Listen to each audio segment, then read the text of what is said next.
जय बोलो देवादिदेव 1008 श्री भगवान महावीर स्वामी की जय जय जय। अहिंसा परमो धर्म की जय जय जय। परम पूज्य आचार्य गुरुवर श्री विद्यासागर जी महाराज की जय जय जय। परम पूज्य महामना मुनिराज प्रमासागर जी महाराज की। हमारे तीर्थंकर भगवंतों ने दो प्रकार के धर्म का उपदेश दिया, एक साधु धर्म और दूसरा गृहस्थ धर्म।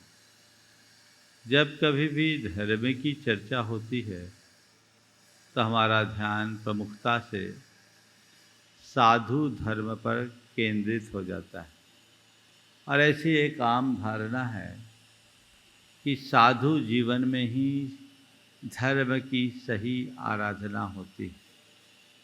ये धारणा अधूरी है। साधु जीवन में धर्म धारण होता है, ये बात सही है, पर केवल साधु ही धर्म धारण नहीं करता।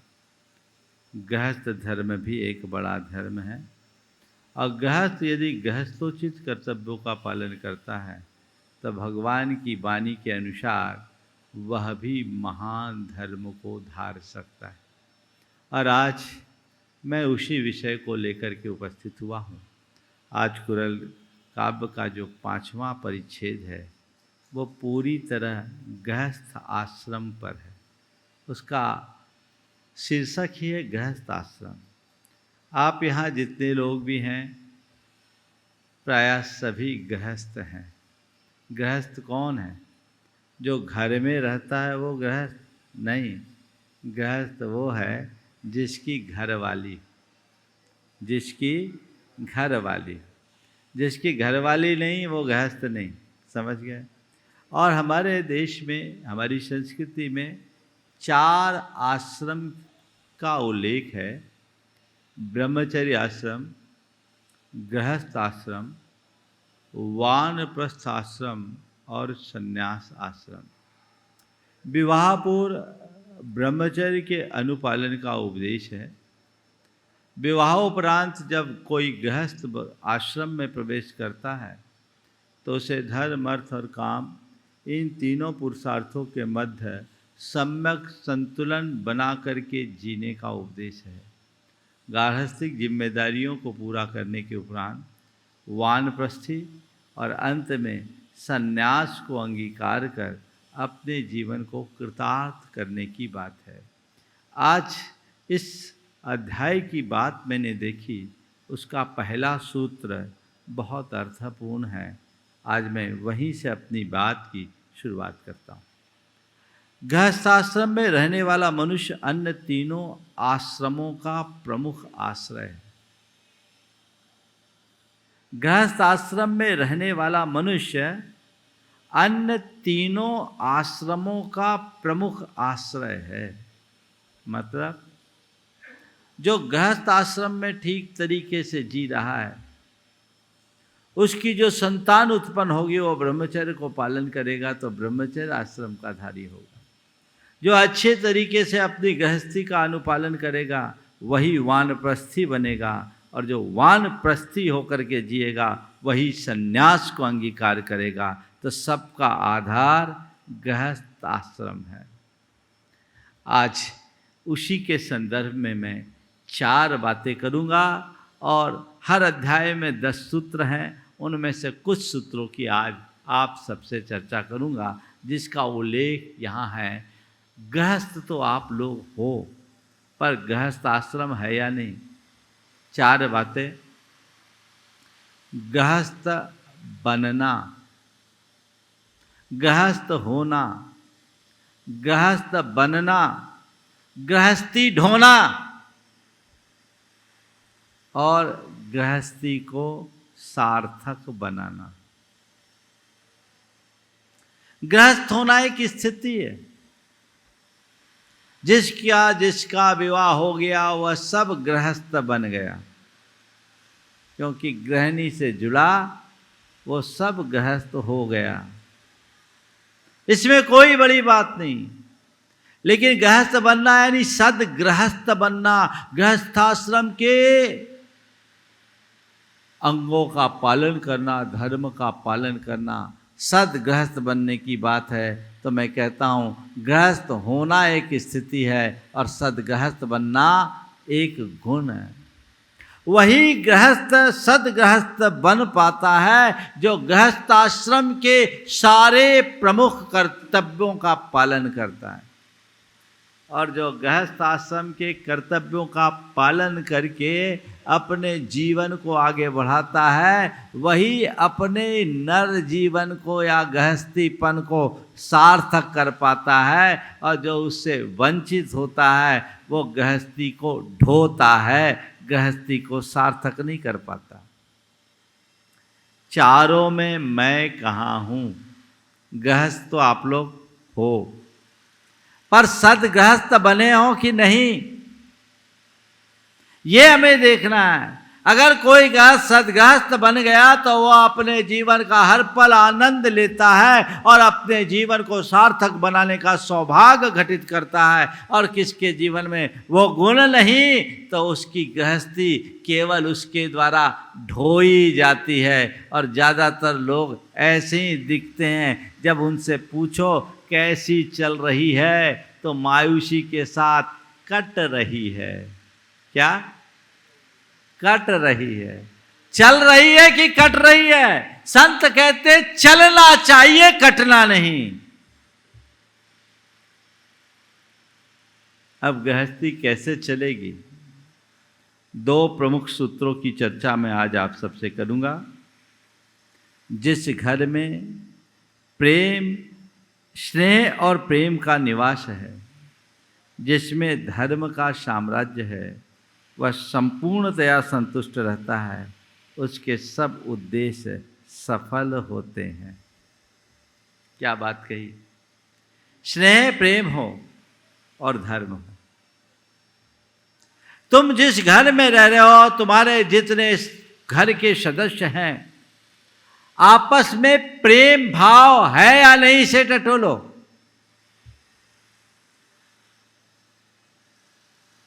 पूरे परिवार का प्रेम तो बहुत दूर, अब तो पति पत्नी के बीच भी प्रेम कम दिखता है, बल्कि औरों से प्रेम फिर भी हो, पति पत्नी में प्रेम कम होता है, खींचातानी ज़्यादा होती हाँ होती। हम जयपुर में थे, वहाँ दंपतियों के लिए नव दंपतियों के लिए एक वर्कशॉप किया गया। अपने दाम्पत्य जीवन को में मधुरता कैसे भरे, इस संदर्भ में एक वर्कशॉप था 2 दिन का, बड़ा सफल था। उस सभा में लगभग 700 दंपति थे, ज़्यादातर युवा ही थे, सब युवा थे। एक बुजुर्ग दंपति भी थे जो सबसे आगे थे। मैंने चर्चा में पूछा, आप में से ऐसे कितने हों जो एक भावना भाए कि अगले जन्म में हमारे यही पति या पत्नी मिले, अगले जन्म में यही पति मिले या यही पत्नी मिले? एक ने भी हाथ नहीं उठाई, एक का भी हाथ नहीं उठा कि अगले जन्म में यही पति या पत्नी मिले। अगर मैं यहाँ भी वही बात करूँ तो शायद यहाँ भी ऐसा ही आंसर होगा, एक आध कोई अपवाद स्वरूप आ जाए तो बात अलग है, लेकिन एक ने भी हाथ नहीं उठाया। हमने कहा ठीक। हमने फिर दूसरा सवाल पूछा, अच्छा ये बताओ आप में से कितने हैं जो चाहते हो कि अगले जन्म में हमें गृहस्थी फिर मिले? पलटा हमने कि भाई आपने एक दूसरे से असंतोष तो प्रकट कर दिया, चलो ठीक है, गृहस्थी से तुम्हारा लगाव, अगले जन्म में तुम लोगों को फिर से गृहस्थी मिले। तो एक ने हाथ उठाया जो बुजुर्ग थे सबसे आगे, और उसने कहा महाराज मैं आपके दोनों प्रश्नों से सहमत हूं और दोनों का सकारात्मक उत्तर देता हूं। मुझे बड़ा अच्छा लगा। बोले भाई ठीक है, ये शिविर तो युवाओं के लिए था, आप आ गए। बोला मैं विचारों से युवा हूँ। हमने पूछा विवाह के कितने वर्ष हो गए? बोले 52 वर्ष हो गए। हम बोले तुम्हारा अनुभव क्या है? बोले एक दिन नहीं पटी, एक दिन नहीं पटी। बोले उपलब्धि क्या है? बोले यही कि नहीं पटने के बाद भी टिके रहे। बोले एक दिन नहीं पटी। मैंने पूछा उपलब्धि क्या? बोले महाराज ना पटने के बाद भी टिके रहे। हमने कहा ठीक, अगले जन्म में क्या चाहते हो? बोला मैं चाहता हूं ऐसी मिले ताकि आप जैसे नहीं तो घर में रह के तपस्या कर सकूं। क्या दृष्टिकोण! विनोद में भी बहुत गहरी बात। सवाल प्रेम भाव का है, स्नेह भाव का है। तुम्हारे जीवन में परस्पर में प्रेम है तो तुम्हारा जीवन सार्थक है, अन्यथा सब निरर्थक है। एक दिन पूरी विस्तृत चर्चा इसी प्रेम पर होगी। इस कुरल काव्य का विषय बड़ा व्यवहारिक, अध्यात्म के साथ धर्म को व्यवहारिक जीवन में उतारने के सारे सूत्र यहां मिलेंगे, जिसमें नीति भी है, अध्यात्म भी है, धर्माचार भी है और जीवन मूल्य भी है, सबका समावेश। तो सवाल है प्रेम का। अगर हम अपने जीवन में प्रेम भाव को प्रकट करने में विफल रहे तो हमारा जीवन निरर्थक है। आपस में प्रेम है कि नहीं? बहुत मुश्किल होती। कहते हैं कि हम एक दूसरे के लिए जान छिड़कते हैं, पर अंदर जाओ तो कोई किसी के लिए नहीं होता। पति बीमार था, बुजुर्ग था, वो बार बार भगवान से प्रार्थना कर रहा था, हे भगवान मुझे उठा ले, हे भगवान मुझे उठा ले, हे भगवान मुझे उठा ले। बाजू की खाट में उनकी धर्मपत्नी थी, वो कहने लगी हे भगवान मुझे भी उठा ले, हे भगवान मुझे भी उठा ले, हे भगवान मुझे भी उठा ले। जब पत्नी ऐसा ही राग अलापने लगी, हे भगवान मुझे भी उठा ले, हे भगवान मुझे भी उठा ले, तो उस बूढ़े ने कहा अगर यही पीछे आती है तो मुझे अभी नहीं जाना। अगर यही पीछे आती है तो मुझे अभी नहीं जाना। क्यों? मैं सही बोल रहा हूं कि नहीं? हाँ है ना? ये सब तुम लोगों के अनुभव हैं, पर मैं चाहता हूं ये अनुभव बदले। तुम्हारे दाम्पत्य में ऐसी मधुरता हो जो एक दूसरे के पूरक और प्रेरक बन करके जीने का रास्ता प्रशस्त करे। कल का विषय सहधर्मिणी पे होगा, मैं उस पर चर्चा करूंगा कि दाम्पत्य जीवन में कैसे मधुरता लाया जाए। पर हमें ये तय करना है कि मेरे दाम्पत्य जीवन में मधुरता होनी चाहिए, एक दूसरे के पूरक और प्रेरक बन करके चलना चाहिए। और ये सब चीजें सहज घटित होगी जब तुम्हारे जीवन में धर्म होगा। धर्म के संदर्भ में मैंने पिछले 2 दिनों में आप सबसे विस्तृत चर्चा की। धर्म केवल बाह्य धर्माचार का नाम नहीं है, धर्म हमारे अंतस्करण की पवित्रता का नाम है। और जिसका अंतस्करण पवित्र होता है उसका सबसे मैत्रीपूर्ण संबंध होता है, उसका सबसे प्रेमपूर्ण व्यवहार रहता है, उसकी हर प्रत्येक प्रवृत्ति स्नेहासिक्त होती है और उसके जीवन में हर पल मधुरता का रस झरता है। ये दिखना चाहिए। तो जीवन में धर्म को स्थापित करो। क्रिया का धर्म करने के लिए तो फिर भी तुम तत्पर हो जाते हो। विचारों और भावों में धर्म को प्रतिष्ठापित करो, तब तुम गृहस्थ से सदगृहस्थ बनने के लायक होगे। और जब ये बनोगे तभी तुम अपने जीवन को कृतार्थ कर पाओगे। अन्यथा गृहस्थी जियोगे नहीं, गृहस्थी को ढोगे तो धोते धोते तो तुम खुद बोझा धोते धोते निकल गई सारी जिंदगी। इस दुनिया में ऐसे न जियो कि तुम कोई बोझ धो रहे हो, ऐसे जियो मानो आनंद की यात्रा चल रही हो। जीवन को बोझ नहीं, बोधपूर्ण जीवन जियो जो तुम्हारे लिए आनंद की यात्रा बन सके। तो धर्म को जीवन में सबसे ऊंचा स्थान देने की जरूरत है। यदि हमने उसे स्थान दे दिया तो तय मान करके चलना, हमारे जीवन में कभी किसी प्रकार की अशांति, उद्वेग या और किसी प्रकार की पीड़ा नहीं होगी, दुख नहीं होगा। आज भी जो लोग विशुद्ध रीत्या धर्म का अनुपालन करते हैं, उनके जीवन में ये सब बातें बड़े सहज रूप से दिखाई पड़ती, सब बातें सहज भाव से दिखाई पड़ती है। वो दिखनी चाहिए, वो झलकनी चाहिए, उस दिशा में हमारा प्रयास होना चाहिए। वो देखें, उसकी तरफ हमारी दृष्टि हो। दूसरा सूत्र, चूंकि मुझे तय समय में पूरी बातें करनी है, तो जहाँ जितनी आवश्यकता उतना ही मुझे कहना है। एक बड़ा महत्वपूर्ण सूत्र है। आयुर्वेद चिकित्सा में पंचकर्म होता है। केरल की जो चिकित्सा पद्धति है, उस पंचकर्म में देह की शुद्धि होती है।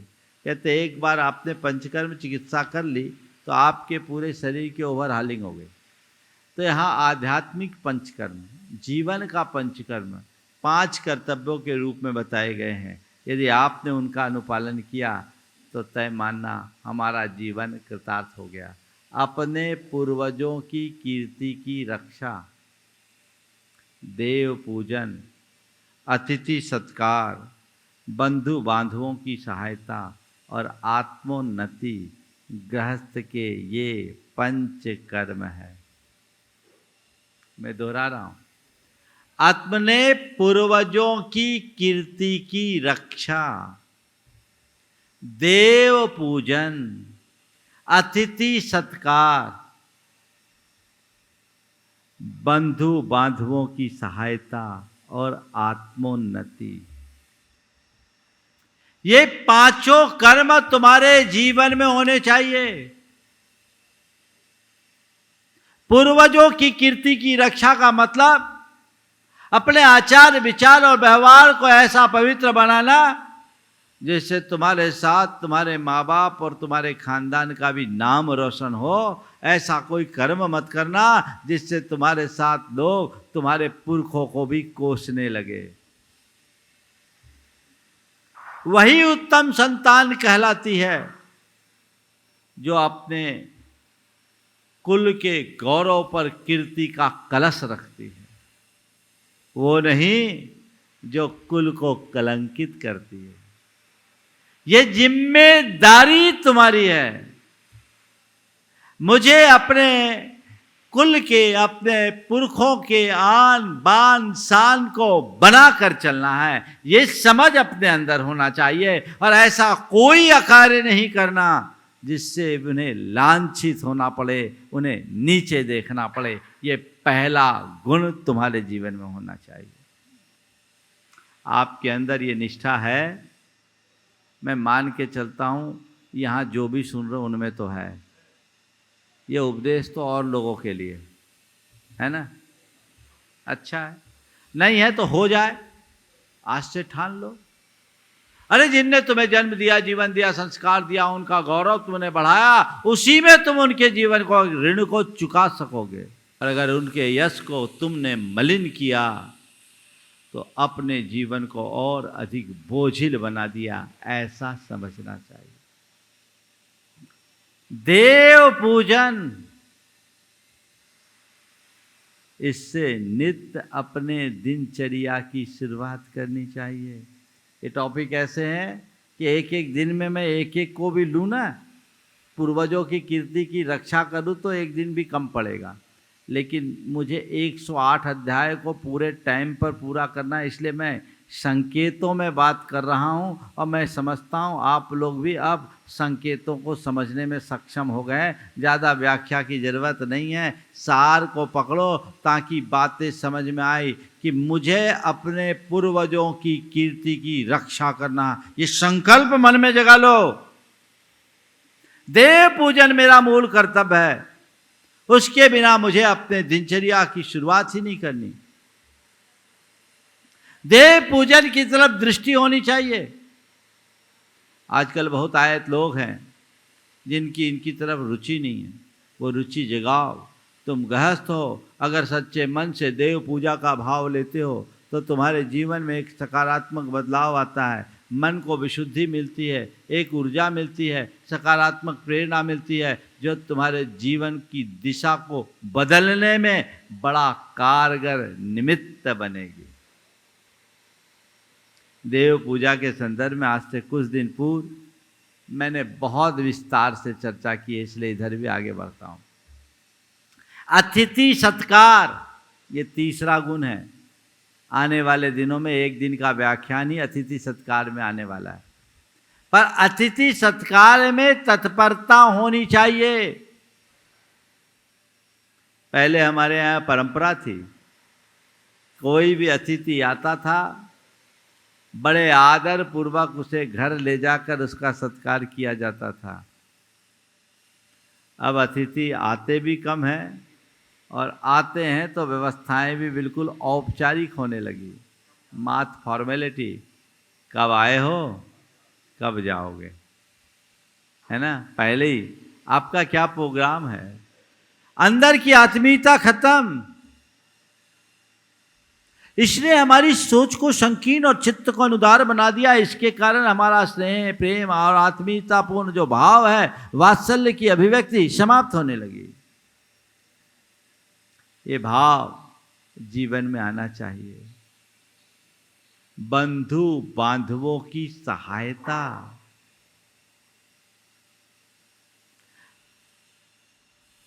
बंधु बांधवों की सहायता तत्परता से। आजकल लोग बंधु बांधवों में भाई को ही नहीं पूछते तो पीछे की बात क्या है। भाई बंधुओं की सहायता करो जो समर्थ होकर के भी अपने असमर्थ लोगों की सहायता में हाथ आगे नहीं बढ़ाता, उसके समर्थ होने पर ही प्रश्न चिन्ह लगता है। सहायता होनी चाहिए। पहले ऐसी परिपाटी थी, आज भी ऐसे अनेक लोग मेरे संपर्क में हैं जो अपने बंधु बांधवों की सहायता करते हैं। एक सज्जन मेरे संपर्क में हैं, 5 भाई। क्या सोच है देखो, सब अलग अलग, सबका 2 उसमें सरकारी नौकरी में, 3 भाई, एक खुद और 2 भाई अलग अलग अपना काम छोटा मोटा करते हैं। बड़े भाई का काम जमा, अच्छा जमा। उसने सबसे पहले अपने चारों भाइयों को बुलाया, बोला हम चाहते हैं, हमारा काम इतना बढ़िया जम गया, हम सब मिल करके इस काम को आगे बढ़ाएं। और मैं सोचता हूँ मेरे पास जो हो मेरा अकेले का नहीं, आप सबका है, आप सब बराबरी के हकदार हो और इस रथ को आगे बढ़ाएं ताकि हम सब कुछ और अच्छा कर पाएं। सबको बांध लिया और सब उस बड़े भाई के इशारे पर चलते हैं। और आज एक बहुत बड़ा ग्रुप बन गया, नाम मैं नहीं ले रहा हूँ, एक बड़ा ग्रुप बन गया और बहुत अच्छा काम कर रहा है। किस वजह से? प्रेम की वजह से। वो कहते हैं महाराज मेरी 2 ही ताकत है, एक आपका आशीर्वाद और एक मेरे भाइयों का साथ। मैं अकेला कुछ नहीं कर सकता, यदि आपस में प्रेम नहीं होता तो हम कुछ नहीं कर सकते। ये दृष्टि आजकल बहुत कम होने लगी है, लेकिन सहायता तो करनी चाहिए। साथ में व्यापार कारोबार करे न करे अपनी जगह है, लेकिन जरूरत पर एक दूसरे को सहायता देना तुम्हारा कर्तव्य है। बंधु और बांधव ये 2 शब्द हैं। बंधु तो अपने रक्त संबंध वाले होते हैं, बांधव वो जो तुम्हारे कुल कुनबे के बाहर के भी हों, जो तुम्हारे साधर्मी भी हो, उनके लिए तुम्हें सहयोग देने में तत्परता होनी चाहिए। तो गृहस्थी में पूर्वजों की कीर्ति की रक्षा पर ध्यान दो जब तक गृहस्थी में हो। देव पूजन से अपने दिन की शुरुआत करो। अतिथि के सत्कार में तत्परता रखो और बंधु बांधवों की सहायता करो।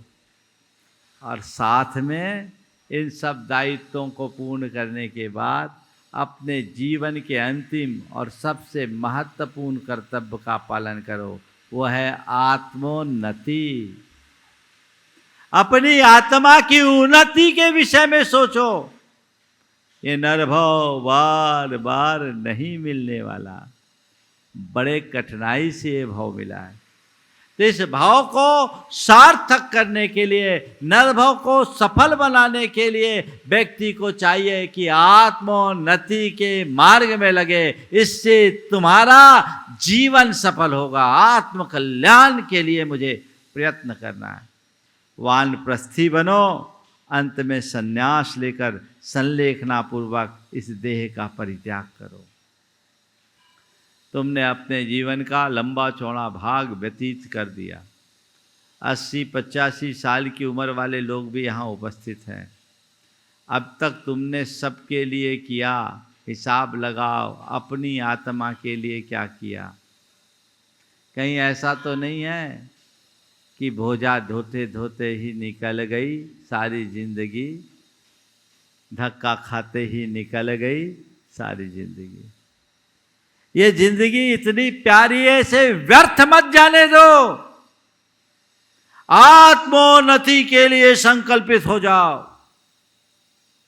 धर्म का अनुपालन करते हुए संयम साधना के रास्ते पर चलकर मुझे अपनी आत्मा का कल्याण करना है, इसे व्यर्थ नहीं जाने देना है। ये समझ जिसके अंदर विकसित हो जाती है वही धन्य हो पाता है। तो अपने गृहस्थी को सार्थक करने के लिए हमें ये देखना है और इस दिशा में आगे बढ़ने की कोशिश करना है, जिससे गृहस्थ आश्रम सार्थक हो पाए। गणेश प्रसाद जी वर्णी ने एक कहानी सुनाई। मैंने उनकी एक रिकॉर्डिंग सुनी थी। वो उस समय की रिकॉर्डिंग थी जब बड़े बड़े कैसेट होते थे, बड़ी रील होती थी। आज से लगभग 25 साल पहले मैंने वो रिकॉर्डिंग सुनी। उसमें एक बहुत मज़ेदार कहानी आज याद आ गई आज के संदर्भ में। एक व्यक्ति था, वो एक गांव से दूसरे गांव में जा रहा था। थकान हुई, रास्ते में उसे एक कुआं मिला। कुआं सूखा था, तो वो कुएं के पाट में बैठ गया। थका था, लेट गया। विश्राम करते ही उसे नींद आने लगी और वो सपने में खो गया। सपने में खोया तो देखता क्या है, वो विवाह हो गया उसका। उसकी धर्मपत्नी आ गई और दोनों एक साथ एक पलंग पर विश्राम कर रहे हैं। पत्नी ने उससे कहा कि तुम इधर से खिसको, तो कहता है कि मैं कैसे खिसकूँ। पत्नी ने धक्का दिया, वो ज़्यादा खिसक गया और धड़ाम से कुएं में गिर गया। वहीं उसकी नींद खुल गई, वो कुएं में पड़ा रहा। कुआं बहुत ज़्यादा गहरा तो नहीं था, पर इतना भी नहीं था कि कोई कुएं में गिरने के बाद बिना किसी के सहयोग से निकल पड़े। वो गिर गया, गुहार लगाई, कोई मुझे निकालो, मुझे बचाओ, कोई मुझे निकालो, कोई मुझे बचाओ। एक व्यक्ति आया, उसने पुकार लगाई, उसने देखा, उसने रस्सी डाल करके खींच लिया, बाहर ले आया। जैसे वो बाहर निकला, उसने अपनी तरफ से उसका बड़ा आभार और धन्यवाद दिया। पूछा, भैया आप हो कौन? बोला, मैं एक गृहस्थ हूँ। मैं एक गृहस्थ हूँ। वो बड़ा आश्चर्य, अरे तुम गृहस्थ हो और जिंदा हो? तुम गृहस्थ हो और जिंदा हो? अरे मैं तो थोड़ी देर के लिए सपने में गृहस्थ बना, सो नीचे गिर गया। तुम खड़े कैसे हो? मुझे इसका आश्चर्य है। समझ गए? तो ये बात उन पर लागू होती है जो गृहस्थी में रहते हैं पर धर्म से विमुख होते हैं, और जो धर्म युक्त जीवन जीते हैं उनकी गृहस्थी उनके लिए वरदान बनती है। अगला सूत्र है, यदि मनुष्य गृहस्थ के सब कर्तव्यों को उचित रूप से पालन करे तब उसे दूसरे आश्रमों के धर्मों को पालने की क्या आवश्यकता। मनुष्य गृहस्थ के सब कर्तव्यों का उचित रूप से पालन करे तो उसे दूसरे आश्रमों के धर्मों को पालन करने की क्या आवश्यकता। सोचो कितना बड़ा अवसर है तुम्हारे लिए, एक स्वर्णिम अवसर। अपने जीवन को कृतार्थ करने का, पर तुम अपने प्रमाद और व्यामोह में उलझकर उसकी उपेक्षा करते हो, और जो उसकी उपेक्षा करते हैं उसका बुरा हाल होता है, होता रहेगा। अनंत जन्म तुमने व्यर्थ कर दिए, कहीं ये जीवन भी तुम्हारे हाथ से ना चला जाए, ये भी व्यर्थ ना हो, इस पर ध्यान रखना है। और मन में एक भाव जगाना है, मुझे गृहस्थी को ढोना नहीं है, गृहस्थी को सार्थक बनाना है। सद्गृहस्थ बनकर गृहस्थाश्रम का पालन करते हुए अपनी जवाबदेहियों को पूर्ण कर आत्मोन्नति के साथ इस संसार से विदा होना है। देखिए सरसेठ हुकुमचंद जी एक गृहस्थ थे, पर गृहस्थ होकर के भी उन्होंने जैन धर्म और संस्कृति के विकास में कितना बड़ा योगदान दिया, और अंत में सब त्याग कर माथ धोती दुपट्टा में रहकर अपनी आत्मा का उत्थान किए, संलेखना पूर्वक इस शरीर को छोड़ा।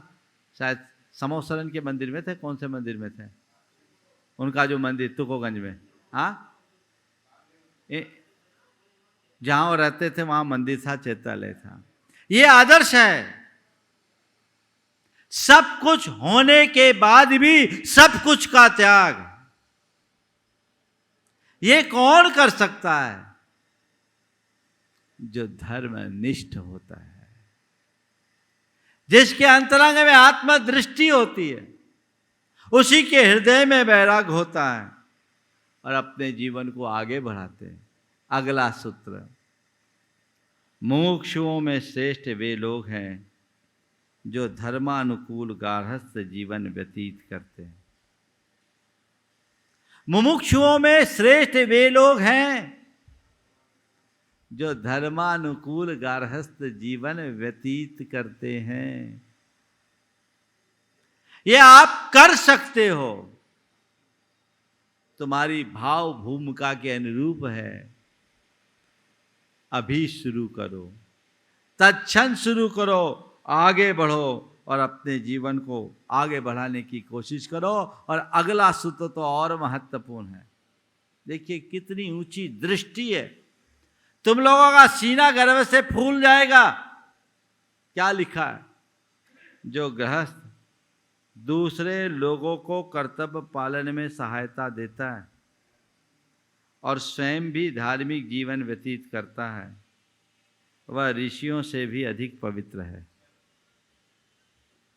जो गृहस्थ दूसरों को कर्तव्य पालन में सहायता देता है और स्वयं भी धार्मिक जीवन जीता है, वह ऋषियों से भी पवित्र है।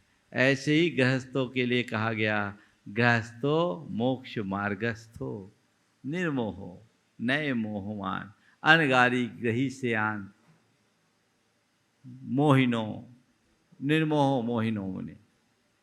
तो ये चीज़ें हमारे जीवन में होनी चाहिए। समय आप सबका हो गया है, इन व्याख्याओं के लिए समय और अपेक्षित है, लेकिन सार में इतना ही रखते हैं और आज विराम देते हैं।